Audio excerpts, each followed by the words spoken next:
اسرائیلی حملہ ناکام، غاصب اسرائیل نے دمشق کے مضافات اور جنوبی صوبے پر کئی میزائل فائر کیے۔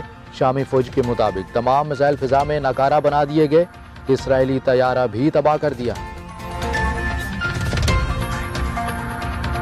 اسرائیل کے جابرانہ اصول، خود یہودی سراپا احتجاج۔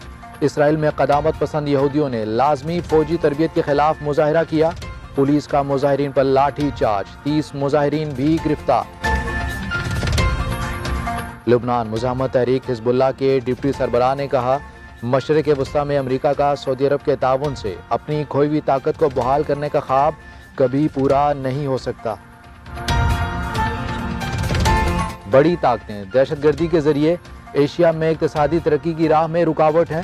ایرانی پارلیمنٹ کے اسپیکر نے مزید کہا، غاصب سے ہونی حکومت دنیا میں بحرانوں اور دہشت گردی کی ذمہ دار ہے۔ یمن جنگ میں سعودی عرب کی امداد روکنے کے حوالے سے قرارداد پیش کرنے اور اس پر بحث کے لیے امریکی سینٹ میں ووٹنگ، 63 سینیٹر نے بحث کے حق میں جبکہ 37 نے مخالفت میں ووٹ کاسٹ کیا۔ کرپشن پر قابو پائے بغیر ملک ترقی نہیں کر سکتا۔ جب کسی پر ظلم دیکھتا ہوں تو غصہ آتا ہے۔ انسان کے ہاتھ میں صرف کوشش ہے، نیت اللہ جانتا ہے۔ وزیر اعظم کا 100 روزہ کارکردگی تقریب سے خطاب۔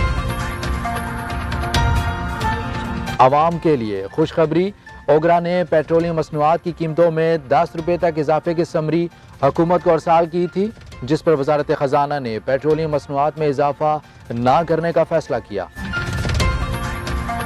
جعلی bank accounts case, Zardari group private limited کی لین دین کے حوالے سے علم نہیں، میرے والد کاروباری معاملات دیکھ رہے تھے، بلاول بھٹو کا جے آئی ٹی کو تحریری جواب۔